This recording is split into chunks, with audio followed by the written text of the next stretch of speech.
Shut up.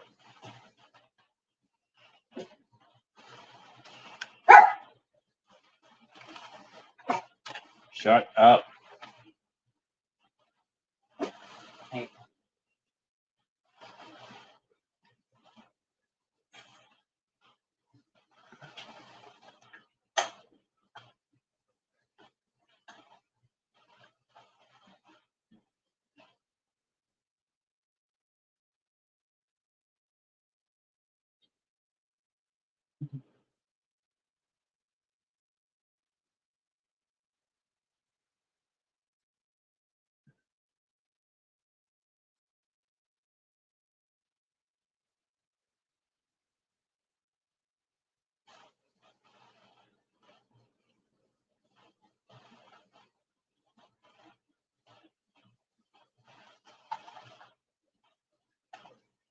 You see, Todd in Florida, he's going to wait through all the silence to hear about himself.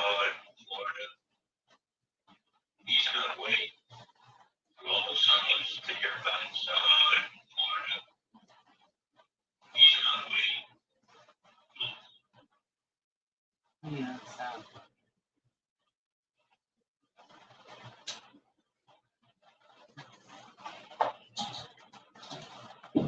So I can keep him waiting as long as I want. Because he subscribed to the channel just to hear this broadcast. So he's going to listen.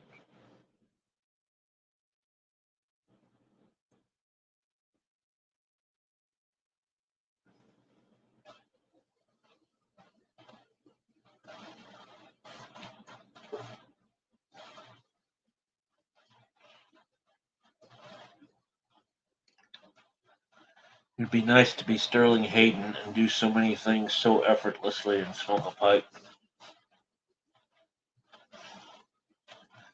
It's effortlessly masculine. Except with women.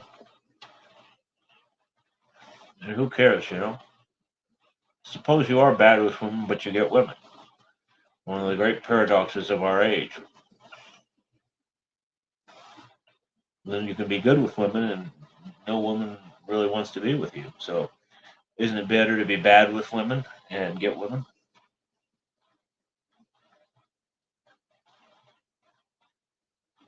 Have toxic, terrible relationships with women? We're talking about Sterling Hayden here.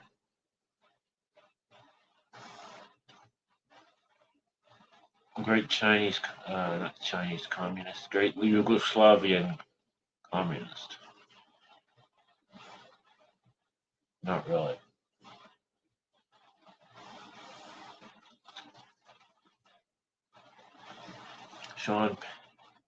Sean Penn was like a facsimile of Sterling Hayden. Huh? yeah.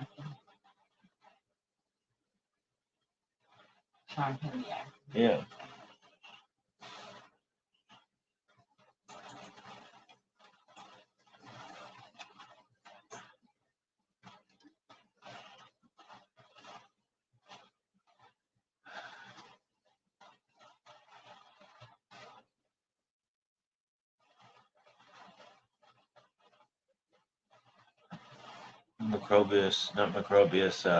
Flack is always asking me what I'm smoking.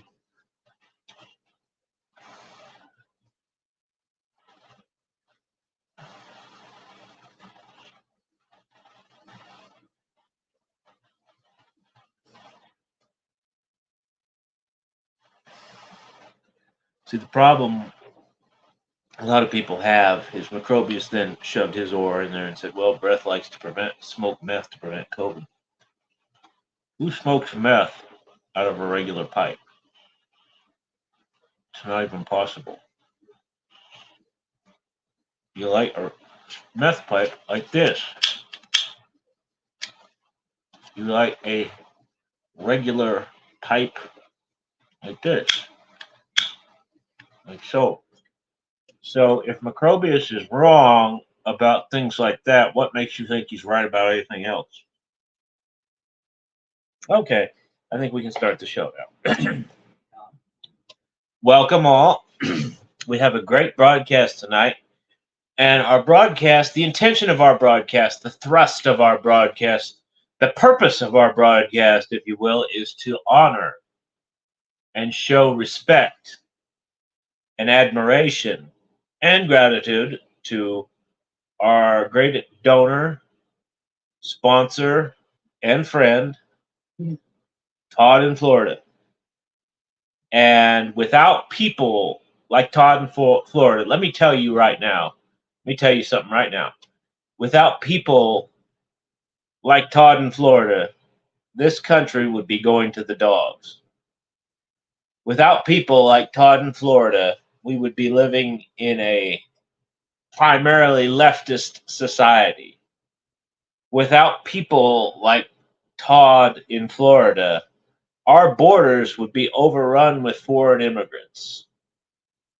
Without people like Todd in Florida, we would have the pernicious influence of women and homosexuals in our legislative halls, our schools, colleges, university, and in the areas of business. Without people like Todd in Florida, the government would be taking more and more of our income. Without people like Todd in Florida, we would see millions of children mutilating themselves to attempt to become trans. Without people like Todd in Florida, people like myself would have greater difficulty in promulgating their art and being the forerunners, the drivers of rightist culture. Without people like Todd in Florida, I would be like an underground samizdat, self-published type, just cool in the underground world, nowhere else.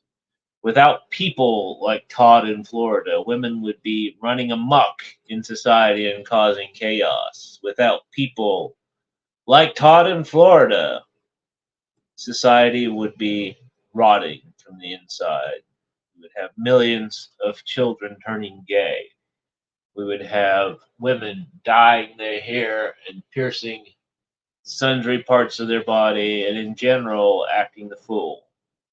But all these things forecasted to happen are not going to happen as long as we have people like Todd in Florida who are willing to sacrifice to support their betters in the continuation, the glorification of rightist culture and politics and so forth and so on. They are willing to be the soldiers and the sacrificial lambs for the individuals, for the high priests and leaders like myself, leading us to a brighter tomorrow. They're willing to be the pay pigs for those individuals who are forging, literally forging, the implements of future success for the world. So without people like Todd in Florida, we would be in a pretty predicament, a terrible pickle. And so we're very fortunate and we're very glad to recognize Todd from Florida as the distinguished white man he is, being willing to actively take a role in supporting the best and brightest minds of this generation in their, namely me, in their production of art and culture. And so, yes, a great deal of honor must be paid to Todd in Florida. And, Todd, a lot of people don't know this. Todd realized he was spending $50 a month on buying dog food for his pit bull. And he realized he could better serve his country by shooting the pit bull or taking it to the pound or something of that nature and giving me the $50. And that's just what he did. And so consequently, he has that $50 extra dollars on a fixed income that he is able to donate to me now. And so, that's a good idea that everybody else might want to consider. So, I'm going to move on from this Todd appreciation deal. They've been trying to hijack my thread on the fora, and I wanted to discuss a few elements of the posts put up in my absence. Cole is demanding a interview with Wadwo, and I have approached Wadwo multiple times asking for an interview. As I remember back in the day, he was a neurotic communist. I don't remember much about him, but he seems very neurotic, like he's under the influence of some kind of narcotic.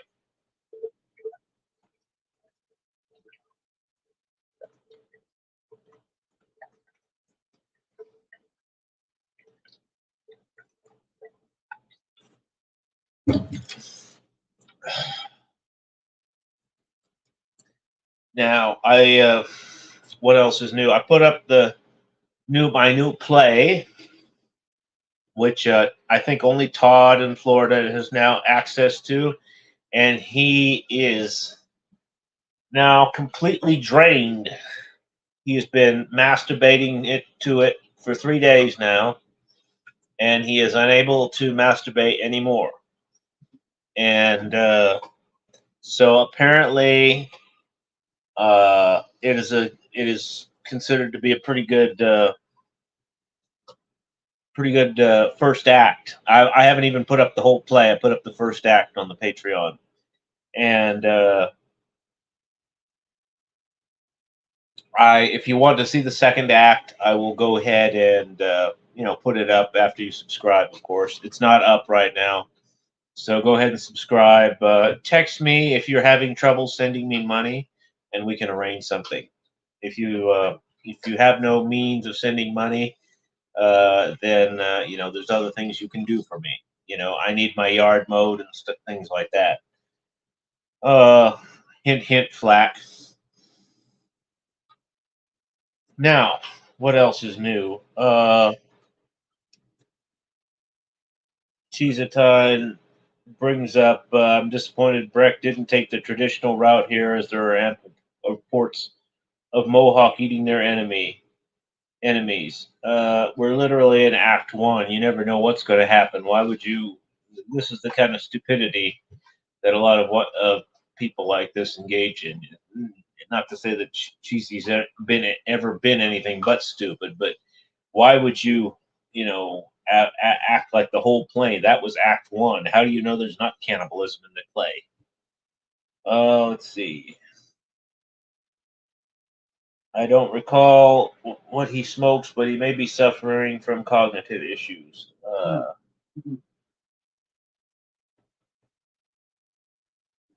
People think I'm not serious about what I have to say. I seriously was going to get into the erotic fiction business, and the only reason I haven't is because of my basic.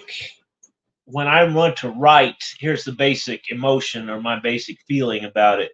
When I want to write something and I'm writing something that's fairly ridiculous, some fairly ridiculous erotica, I'm going to throw in out of left field something humorous. And obviously, that's not going to fly with any women because women don't have a sense of humor. And so you can't really pull that off. And even if you did and it just flew over their heads, that would be kind of disappointing, if it just flew over their heads and they didn't appreciate it. So that was kind of a waste of time. So in this case, shut up. Love of God.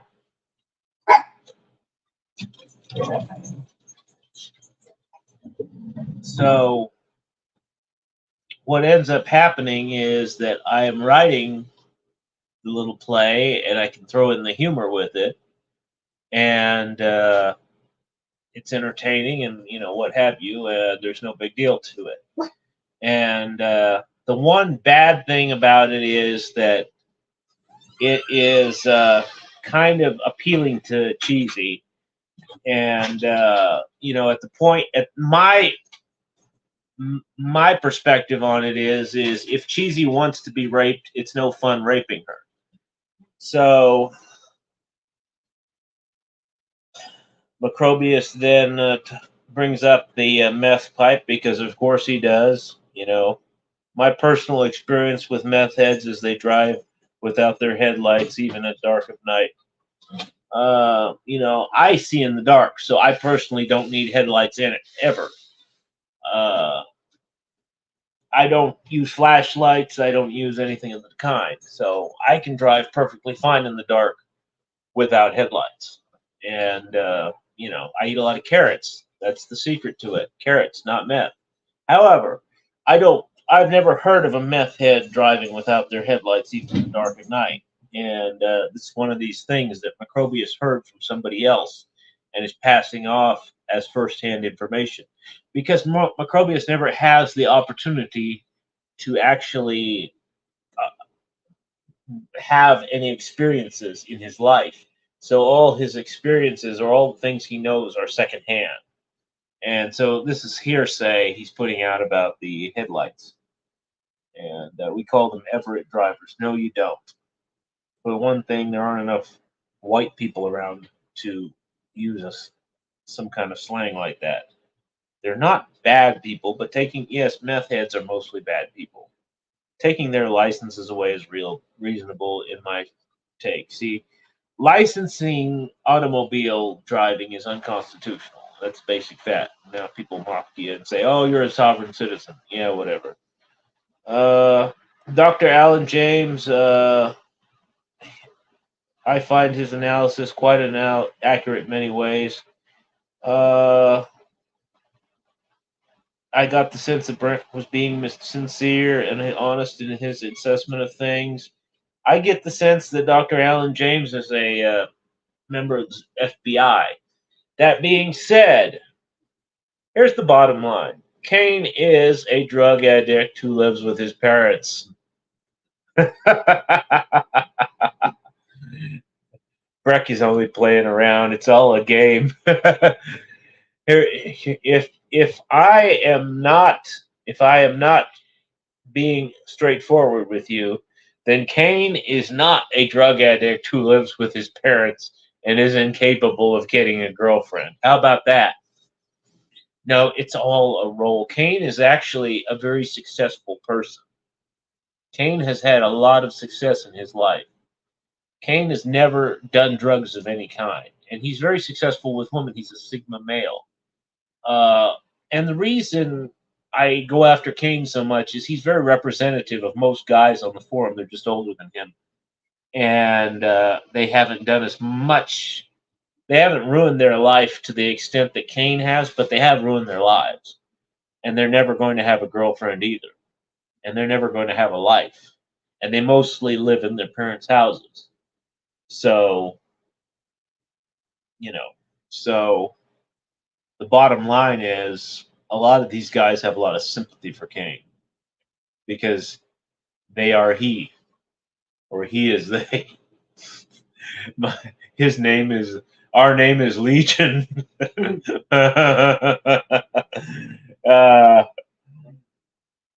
So people brought up Clefty. I do know that I don't know who Clefty is, and I refuse to find out.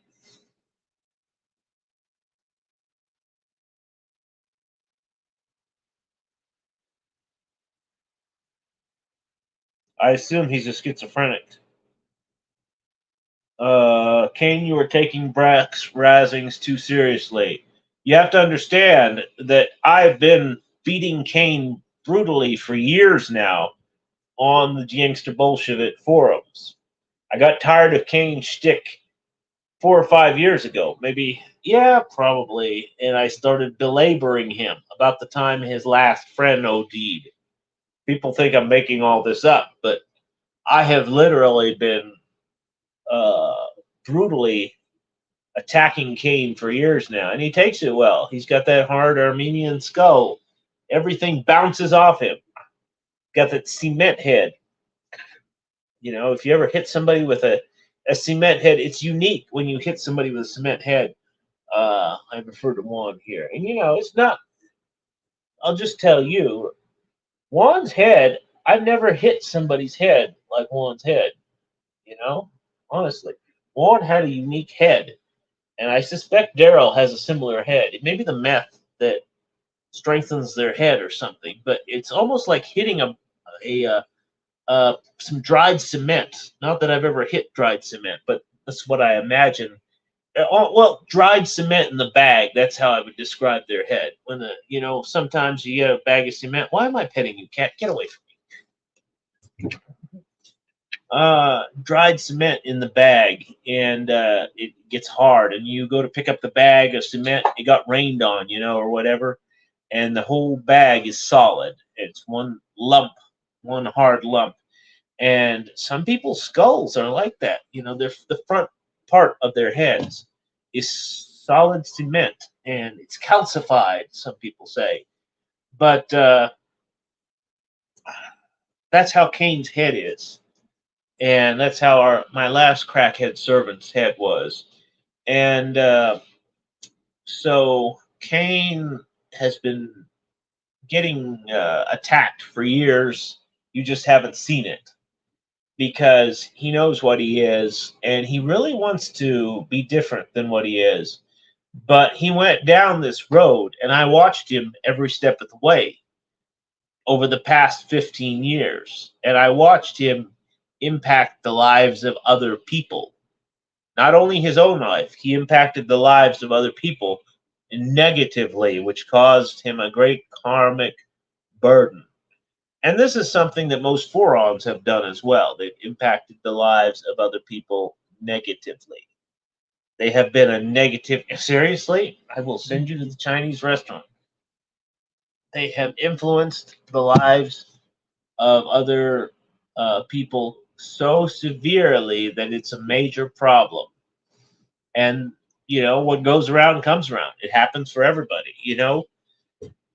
And unfortunately, it is happening for Cain, and it will not stop happening. And it happens for most of these people on the fora who just came over here and hung out and wanted to cause themselves difficulty and cause other people difficulty. And Cain, there's a great deal of insouciance today about drug use. I don't know if it's insouciance, but people want to act like it's not happening when it's happening. I had a good younger friend in Massachusetts. You hadn't talked to him in years, but it's a boyhood friend, and a white kid, German.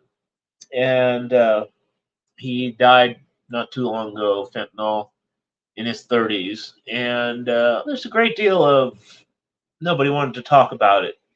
And some woman brought up on Facebook in the course of the conversation, people paying their respects at his funeral thread, and she said, "Oh, I know him since all his life. He was such a good boy. If it wasn't for the fentanyl." And then everybody put these frowny faces in disliking her post or whatever. I don't know. You can't dislike your post, but their reactions to her post were all negative, and the smiley, or what do you call this, emoticon emojis were all negative in reaction to her post. But she just said the truth. It was the drugs.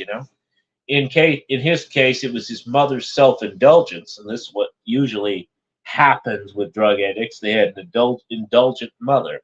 I remember his mother used to feed him snacks, and which I thought was quite reprehensible at that age. I used to fast quite a bit when I was, as a kid. Uh, I go, sometimes go a whole day without eating, disciplinary purposes, but not enforced. I was into weight loss from an early age too, and as you can see, peak physical condition, peak physical cat. So the bottom line is, Cain's not a good person, and I've been telling him so for many years now. Dr. Alan James getting hysterical. Praxis, take the side of that anti-Catholic sniper against your own Catholic brothers. I think Cole has done this. I don't know what about the free speech tradition the fora has had. You are full of yourself and have always have been. That's what I actually like about Brack when he's being full of himself. Worse has been said about me. I am quite handsome. Now that's something he stole from Nick. You know, I am a very handsome man. Unfortunately, there are no women around to say it to anymore on the circle of crust. I don't want you to think that I'm hard on junkies because they're junkies. Sugar Tips and I have been friends for years. We were actually going to start a podcast at one time called Return to Monkey. Sugar Tips is, of course, the original woman on the fora. The fora had a woman on it at one time, believe it or not. I know it's hard for you guys to believe, but yeah, there were women posting on the fora at one time. That's how successful the fora had. Two women at one point posting on. People will say there were more, but that's a myth. There were two max.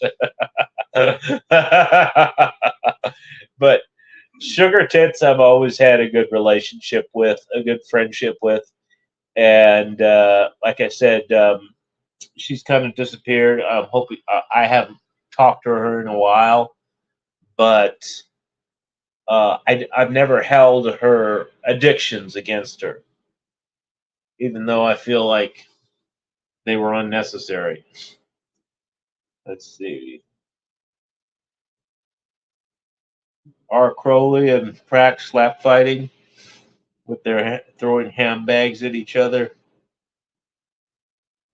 Kane says, I'd like to hear Dr. Alan James on with Breck. Well, the thing is,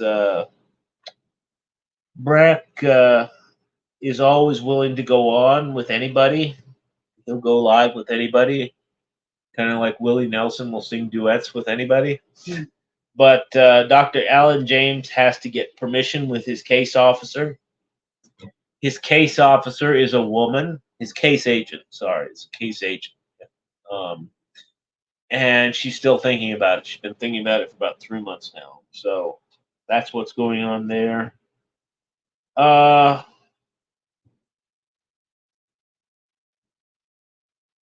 what else is new?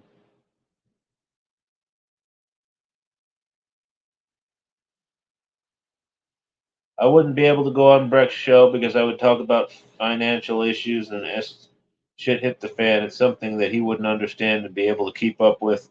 See, what financial issues? A guy who lives in Florida and is very mid-level is going to, and he's going to talk about shit hit the fan. It's always puzzled me, these middle-aged white men. What are you going to do if shit hits the fan? You're on medication. What happens when your medication runs out? You know,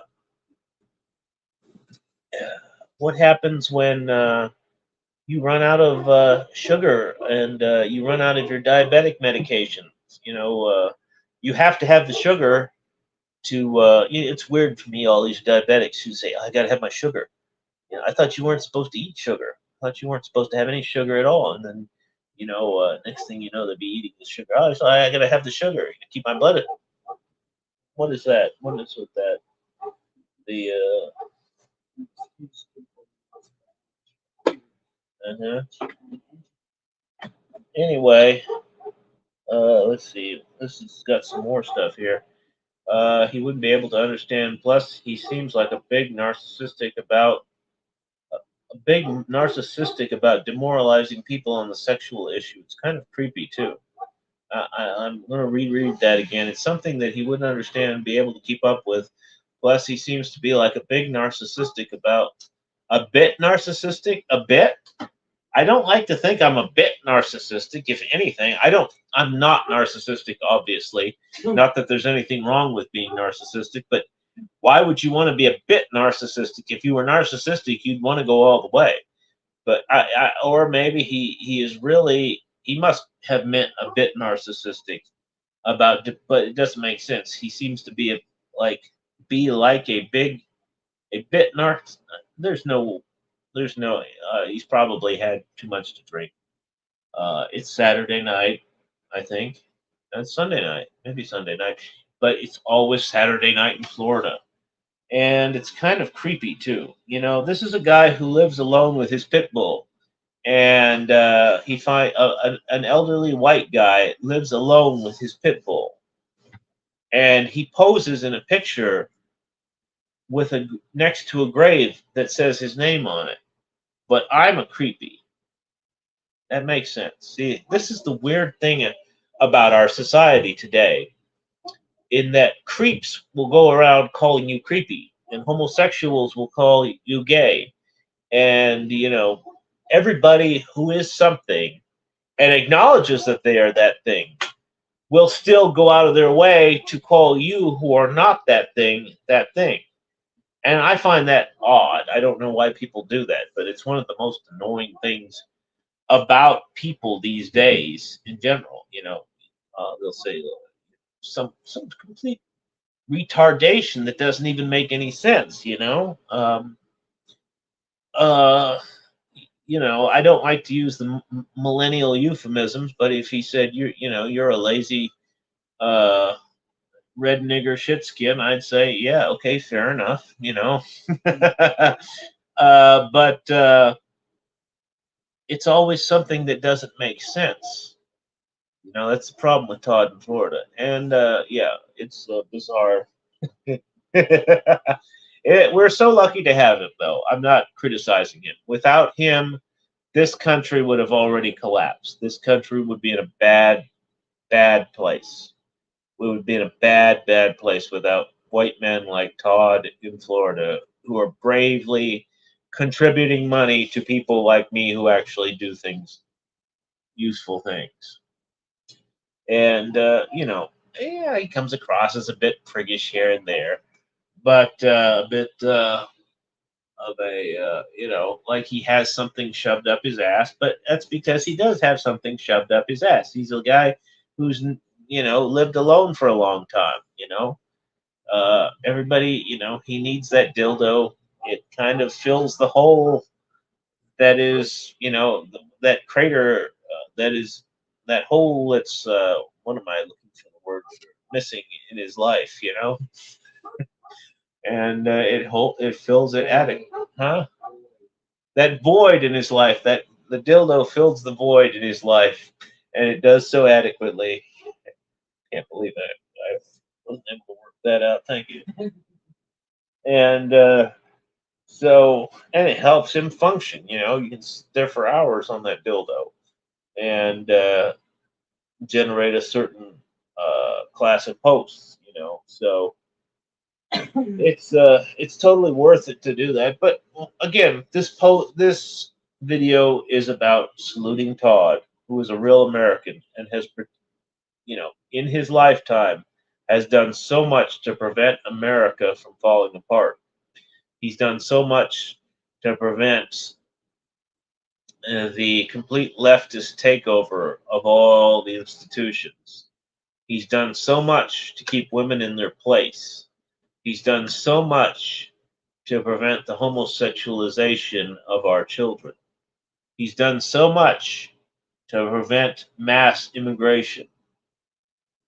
And so we have to salute his efforts. He's a true American patriot, and his immense,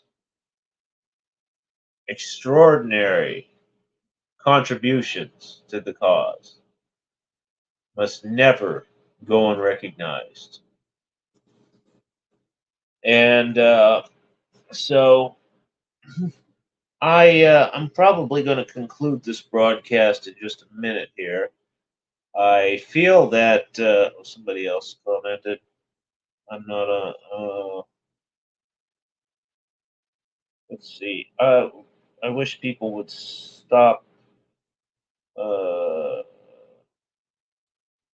R. Crowley. R. Crowley needs to stop slap fighting with these other guys. So yeah, Todd would be up the creek without uh, his meds and just his whole. Seriously, what is a middle-aged white man who lives alone going to do when it collapses? He's going to die. It might take a few days, it might take a few weeks, but they are going to come in and get him. His fantasy lives aside, he has no chance of surviving. He's not a tough lone wolf type. That's just not who he is. You look at the guy, you can see this is not a tough guy. This is not a guy who's going to survive any collapse. Uh, People don't understand that you're not a guerrilla fighter, and you have nobody to ambush. People are going to ambush you. When you are the guy getting ambushed, it's no fun. It's all fun and games when you're doing the ambushing, but those days are over. And the long range sniper days aren't coming back either, where you can shoot at somebody from behind a wall 2 miles away and kill them and defend yourself that way. Those days are long gone. You're going to have to be fighting close quarter combat, CQB or CQC, close quarter, yes, close quarter combat, and you're going to be having to defend yourself against large numbers of browns and blacks and so forth and so on. And you're going to be out of luck because you don't have a viable network. You don't have any support groups. You don't have anyone, and you don't have the personality to be able to coordinate or to take orders from a warlord such as myself. Now, that's the other problem with a lot of these people is that in event of a calamity, I am a certified member of the 10,000 Warlord installment plan started by Pastor Lindstedt. So the problem a lot of people have is, your job is to be a soldier for your warlord, on that particular block or, area or whatever. And you have to follow orders from the warlord. So if the warlord tells you to do something, you have to do it. You can't act independently of the warlord, and you're not warlord material, so you can't be a warlord. So if you're not a warlord, you have to be a soldier. And if you're not a soldier and you want to be a lone wolf, you've got problems because then you're going to be overwhelmed in a short period of time, especially in Florida. So I'm glad we were able to have this conversation and I was able to set you straight on your inability to survive come STHF. And, we used to say Teowalkie, the end of the world as we know it. And basically, I wasted a good piece of my life waiting for Teowalkie. It still hasn't come, unfortunately, and I don't expect it to come anytime soon. But see, I got the meth itch here.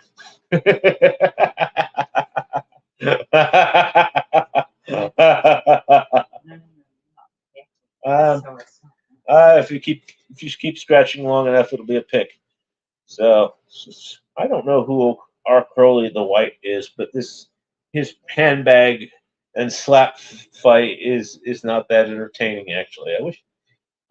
So again, you can be like Todd and donate to Dr. Breck's Ice Cream Fund. This is where I miss Juan. Yeah, I would send one for ice cream or gelato specifically. No, but this is where he would come in handy.